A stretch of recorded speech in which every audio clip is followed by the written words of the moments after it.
What is up, FEG fam? Welcome back to the channel, and I'm sure you guys already know, but the scaling for Yae Miko has been released. At least the early scaling for Yae Miko has been released, as well as some more additional information about what this character is bringing to the table, kit-wise. And I know you guys know this because you have commented asking if I was going to go ahead and cover this, at least some of you.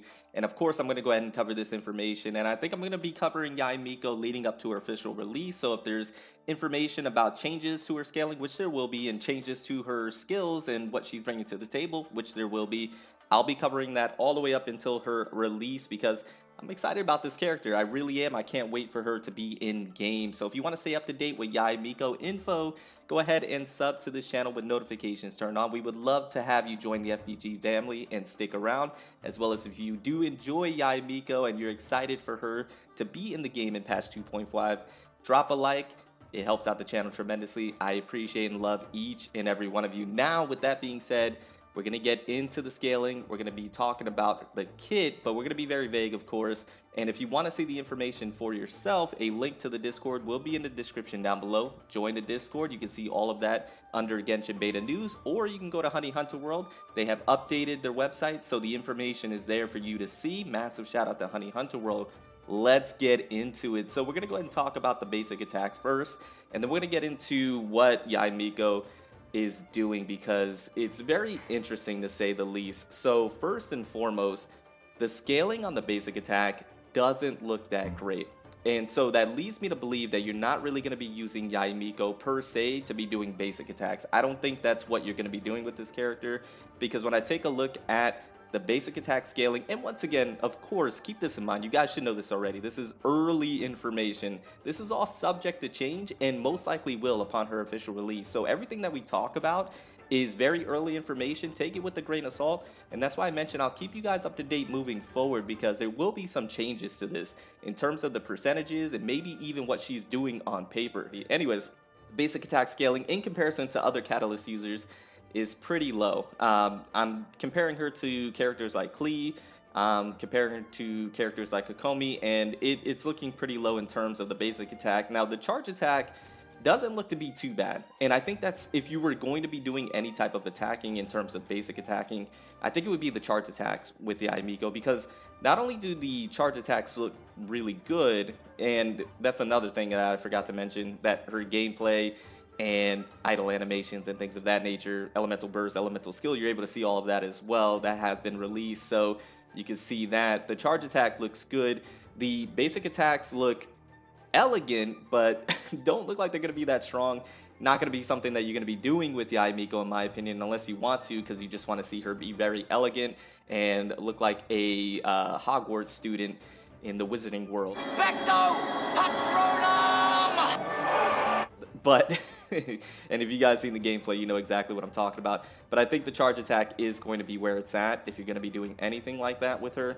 But once again, the scaling is decent when it comes to the charge attack. It's decent. It's right in line, I would say. But the basic attack for the 1, 2, and 3 hit damage is pretty low. Now, if we move over to her skills, and I think this is going to be the bread and butter of Yae Miko, and I think this is where everything starts to come together, is within her elemental skill and elemental burst. Now, the elemental skill is going to be, I think, one of those more technical elemental skills that you're really going to have to get down, and it's going to take using this character often in game to really nail down the timing, the duration, and how you're going to be placing the elemental skills that should give you a hint in the game of Genshin Impact. And the elemental skill, I think, is going to be a very crucial and instrumental part of her kit and gameplay, how you're going to be utilizing her. And then her elemental burst is just an absolute nuke. From what I can see on paper, and if I'm reading it right,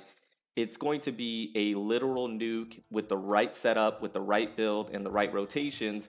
There's not much that I think is going to survive after you use Yae Miko's elemental burst. Once again, if you have the right setup, right rotation, right build, this should be a literal nuke. Now, I know a lot of people are going to talk about the energy cost and the cooldown of the elemental burst, and because of how hard I believe this elemental burst is going to hit, and I think it's going to be one of the hardest hitting elemental bursts in the game, I would argue to say right now on paper top 3. I think the cooldown and energy cost is warranted because of how hard this elemental burst is going to hit. Now, keep in mind as well, most likely you're going to be running this character alongside the Raiden Shogun if you do have the Raiden Shogun because of how well they synergize together, and rightfully so. And the energy cost is going to be a non-factor, but you also have to remember the Raiden Shogun's elemental skill, based off of the energy cost of the character, boosts said character's elemental burst damage. Now, because of how high Yae Miko's energy cost is, and how I don't believe it's going to be an issue getting it because of your pairing with the Raiden Shogun, it makes sense how long the cooldown is, in my opinion, of course. Now, they could adjust this and update it, which they most likely will, but as of right now, I am okay with it because, once again, this elemental burst is going to be like Kirin in Genshin Impact. If you get that reference, let me know in the comments down below. So, the way I see this is that we are definitely moving towards being able to create a main Electro or mono Electro team, much like we have a mono Geo team, and I'll maybe talk about that more in a separate video. But when I look at this on paper with Yae Miko, if you pair her with the Raiden Shogun, you pair her with Kujo Sara, especially if you have Kujo Sara C6, and you're having the right rotations going on, and you build Yae Miko the right way, I think she's going to be more in that sub DPS role or burst role, where you're going to do the elemental skills precisely and efficiently. You're going to do proper rotations to get the most buffs. You're going to switch back into Yae Miko and just nuke the field. That's what I'm seeing, but I want to get your guys' opinions down in the comments below. If you've seen the kit and you got a chance to look over it, let me know what your thoughts and opinions are on the elemental burst, elemental skill, rotations, team comps, and things of that nature. Once again, I think I'll do a separate video for the team comps, or at least the idea that I'm thinking in my head right now, just based off of early impressions of what I'm seeing. Now, in terms of the passive, we've seen one of the passives where that's where I was mentioning you may want to go ahead and build her with EM, just based off of her scaling damage-wise for that first passive. But or I should say it's actually the second passive. So the first passive is one that appears to only be benefiting Yae Miko once again. So Yae Miko doesn't appear to really have any supporting capabilities outside of one of the constellations, which is a bit unfortunate. It's going to play into how you're going to use the elemental skill with Yae Miko, and how you're going to be able to use it more frequently based off of your party members using their elemental skills and elemental bursts, which once again leads me to go back to the Raiden Shogun being such a great fit with Yae Miko.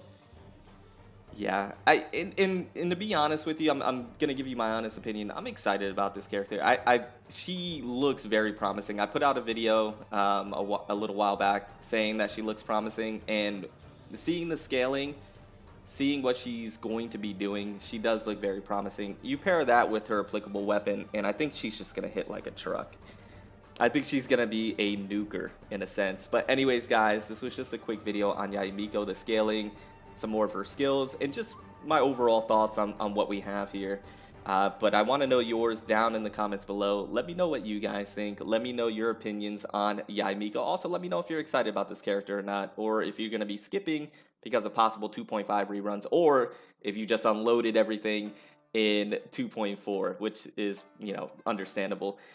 Before I do go, though, I did want to go ahead and mention that we extended the giveaway for the Welcome Moon Passes thanks to my mods in the Discord. Massive shout out to you guys. Thank you so much for all your help. We extended that to January 7th to give you guys more time for more people to join the giveaway, so more people will have a chance to win. So if you want to enter to win, just sub to the channel and join the Discord. That's where I'll contact you if you won. Also, if you want to pick up some gamer subs, which I do highly recommend, as the products are amazing, they give you great energy, as well as they have waifu shirts, waifu hoodies, waifu cups, waifu sleeves. They look incredible, they feel great as well. It's such great material and products. Go ahead and click the link in the description down below and use code FurtherBeyondGaming to get 10% off everything in the store. And if you use that code, it directly supports the channel, helps us to grow to do bigger and better things, and it really is appreciated. So thank you guys so much for all the support. I appreciate you guys once again. Love you guys, and I'll see you in the next one. Remember to stand out, be different, have fun, go further beyond in literally everything that you do. My name is Cody. I'll see you in the next one. Bye, guys.